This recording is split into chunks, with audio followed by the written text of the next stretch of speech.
sayrata dinkay banaysa hoy ragay u baqda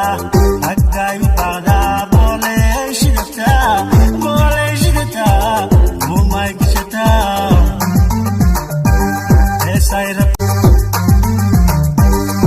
sayrata dinkay banaysa hoy ragay u baqda bole shidata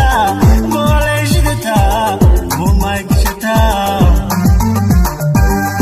sayrata